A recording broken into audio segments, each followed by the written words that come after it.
Assalamualaikum warahmatullahi wabarakatuh. Pada pertemuan kali ini kita akan belajar tentang pola bilangan.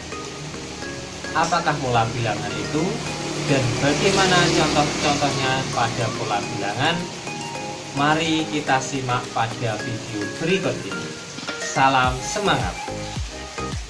Nah, sebelum kita belajar ke sana, pola bilangan adalah sekumpulan bilangan yang memiliki pola yang sama dan teratur ya.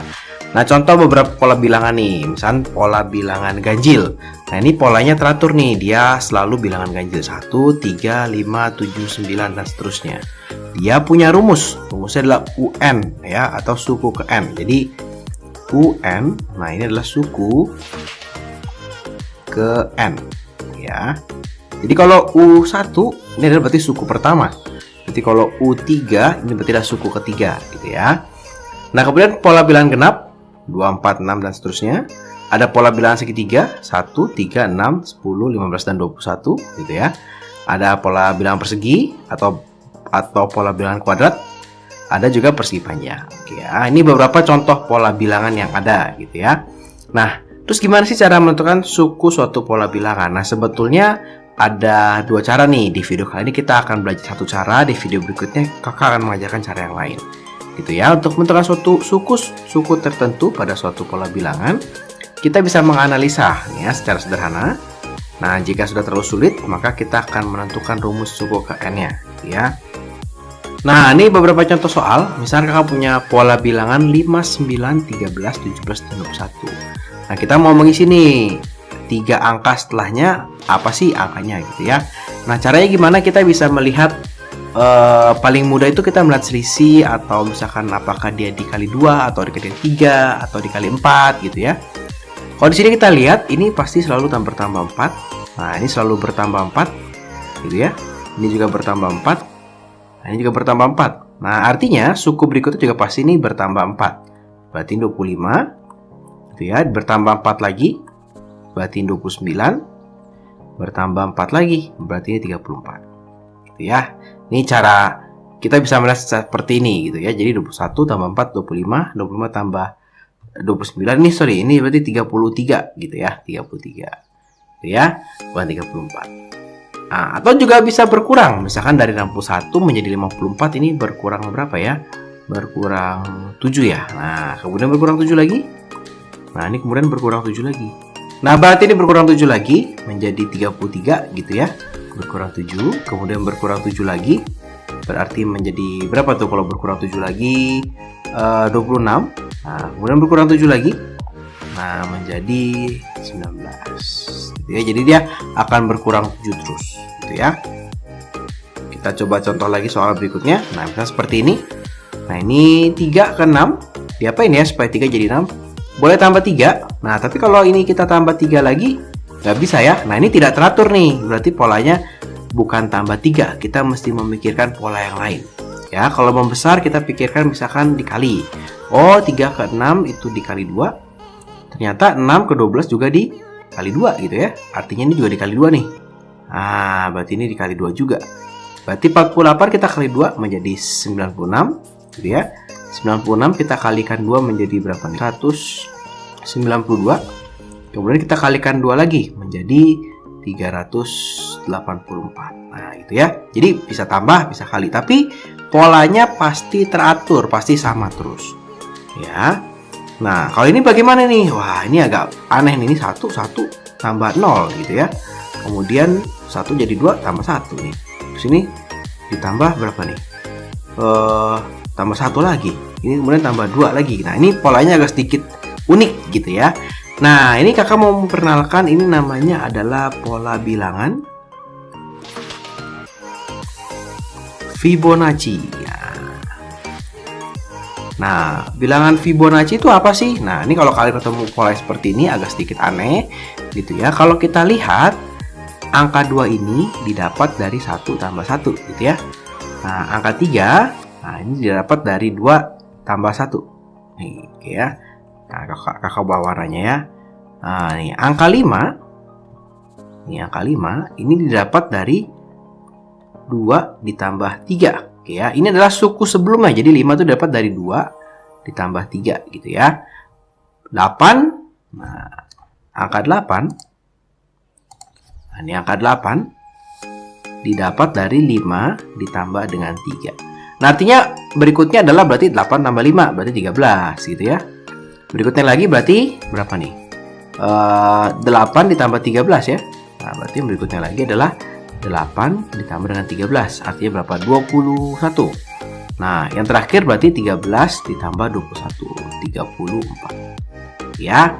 Nah, itu cara menentukan suatu suku dari pola bilangan. Itu kita bisa melihat dari polanya apa sih dari suku pertama menjadi suku kedua menjadi suku ketiga, itu apa sih yang terjadi dengan suku-suku tersebut, dengan angka-angka tersebut gitu ya. Kemudian kita teruskan saja.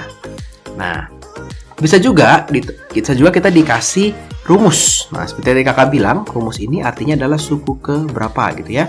Berarti kalau 5 suku pertama yang kita cari adalah U1. Nah, gimana sih cara pakai rumusnya? Gampang. Di sini n-nya diganti menjadi 1. Maka n di sini juga menjadi 1 ya. Berarti ini 3 dikali 1 ditambah 2 ya. Artinya dia adalah 3 tambah 2. Artinya ada 5 nih gitu ya.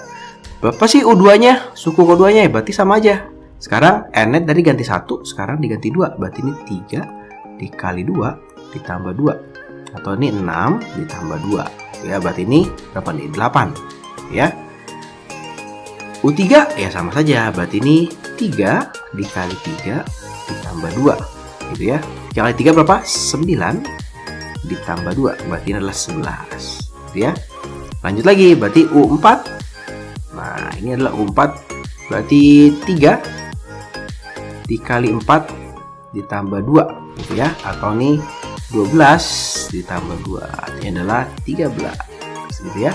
Nah, sebetulnya kalau kita lihat di sini terbentuk suatu pola ya. Ini tambah 3, ini tambah 3. Nah, ini tambah 3, berarti suku kelimanya pasti juga tambah 3. Berarti ini adalah 16. Coba kita buktikan. U5 3 dikali 5 ditambah 2. Oh, ini 14, sorry. 14, ini berarti 17 gitu ya. Berarti ini adalah 15 ditambah 2. Nah, betul ya? 17 ya? Nah, berarti boleh saja di tengah jalan kalau kita sudah ketemu polanya, kita boleh melanjutkan dengan pola tersebut gitu ya. Nah, kita coba soal berikutnya. Sama nih, tentukan 5 suku pertama dari suatu pola bilangan dengan rumusnya ini. Berarti seperti yang kakak bilang ya, berarti 5 suku pertama berarti U1 gitu ya. Berarti 1 per 2. Nah, 1 tambah 1 gitu. Jadi setiap ada angka n diganti dengan 1 gitu ya. Jadi ini setengah dikalikan 2 berarti 1 gitu ya. Berarti kalau U2 2 per 2 dikalikan 2 ditambah 1 gitu ya. Berarti ini adalah berapa nih? 1 dikali dengan 3. Ini adalah 3 gitu ya. U berapa nih? U3 berarti sekarang 3 per 2. Nah, ini adalah 3 ditambah 1. Nah, ini adalah 3 per 2 dikali dengan 4 gitu ya. Ini boleh coret 2, artinya jadi 6. U4. Nah, U4 berarti 4 per 2. Nah, ini 4 tambah 1. Berarti ini adalah 4 bagi 2. 2 dikali 4 tambah 1. 5. Nah, ini berarti 10. Gitu ya. Oke. Kemudian U berapa nih? U5. Nah, ini ternyata polanya juga agak sulit nih. Ini tambah 2. Ini tambah 3. Nah, ini tambah 4. Nah, ayo biar bisa tebak. Ini tambah berapa? Kita coba ya. Berarti ini 5 per 2. Ini 5 ditambah 1 ya. Berarti 5 per 2 dikalikan 6. Coret jadi 3. Nah, jadi 15 ditambah 5. Nah, kalau kita lihat, walaupun pertambahannya berbeda-beda, ternyata dia tetap mempunyai pola yang sama dan tetap ya. Itu setiap pertambahannya pasti meningkat sedikit-sedikit nih. Nambah 1, nambah 1, nambah 1 gitu ya. Dari 1 ditambah 2 jadi 3, 3 tambah 3 jadi 6, 6 tambah 4 jadi 10, 10 tambah 5 jadi 15 gitu ya. Nah, kenapa sih rumus ini penting? Sebelum kakak ke soal yang terakhir, bagaimana kalau ditanya misalnya suku ke 100? Nah, ini nggak mungkin dong kita, yaudah kak ini tambah berapa? Tambah 6, tambah 7, sampai 100 kan susah. Makanya diciptakan rumus ini. Kita mesti cari tahu rumusnya. U100 gitu ya. U100 berarti tinggal 100 per 2. Nah, ini 100 tambah 1. Artinya ini berapa nih? 50 dikali 101. Oh, suku 100 itu adalah berapa nih? 5050 gitu, 5050. Jadi nggak perlu nambah-nambah sampai suku 100 gitu. Itu gunanya sih rumus dari suatu pola bilangan. Nah, kemudian di soal terakhir. Nah, ini sama ya, berarti tentukan 5 suku terakhir. 5 suku pertama. Tentukan 5 suku pertama dari suatu pola bilangan dengan rumus UN, n kuadrat tambah 2n min 5. Oke, tinggal kita tuliskan saja. U1 berarti 1 kuadrat ditambah 2 kali 1 dikurang 5. Berapa nih ya? Berarti ini 1 tambah 2 dikurang 5. Wah, minus nih Kak. Ya nggak apa-apa nih, minus 2 ya. Kan ini tambah jadi 3 dikurang 5, sehingga menjadi minus 2. U2, oke, kita hitung U2. 2 kuadrat ditambah 2 kali 2 dikurang 5. Oh, ini 4 ditambah 4 dikurang 5. Berarti jadi berapa nih? 8 dikurang 5. Oh, ini 3. Berapa? U3. Berarti 3 kuadrat ditambah 2 kali 3 dikurang 5 gitu ya. Berarti ini 9 ditambah 6 dikurang 5. Nah, ini hasilnya 10. Ya. Nah, teruskan lagi U4. U4 tuh berarti 4 kuadrat ditambah 2 kali 4 dikurang 5 ya. Berarti ini 16 ditambah 8 dikurang 5 ya. 16 tambah 8 24 dikurang 5 berarti 19 ya. U5 terakhir. Nah, 5 kuadrat tambah 2 kali 5 dikurang 5. Nah, ini berarti 25 ditambah 10 dikurang 5 ya. Ada yang 30. Apakah bisa kita lihat ada pola tertentu? Kalau misalkan penjumlahan ini berarti ditambah berapa nih? Ditambah 5 ya. Nah, kemudian tambah berapa? Tambah 7. Kemudian tambah 9. Ditambah 11. Berarti kalau suku berikutnya pasti tambah 13 nih. Berarti berapa nih? 43 gitu ya, suku ke-6. Suku ke-7 berapa nih? Berarti ini tambah 15 gitu ya, berarti 58 gitu ya. Tapi sekali lagi kalau ditanya suku ke 100 jangan pakai begini, repot gitu ya, mendingan masukin rumus. Oke, kira-kira seperti itu video pertama tentang pola bilangan. Terima kasih buat adik-adik teman-teman yang sudah menonton. Selamat belajar. Mari kita bagikan video ini untuk membantu teman-temanmu yang lain untuk belajar lebih baik. Jangan lupa ya videonya di like, di share, dan juga subscribe di channelnya Regulores. Terima kasih.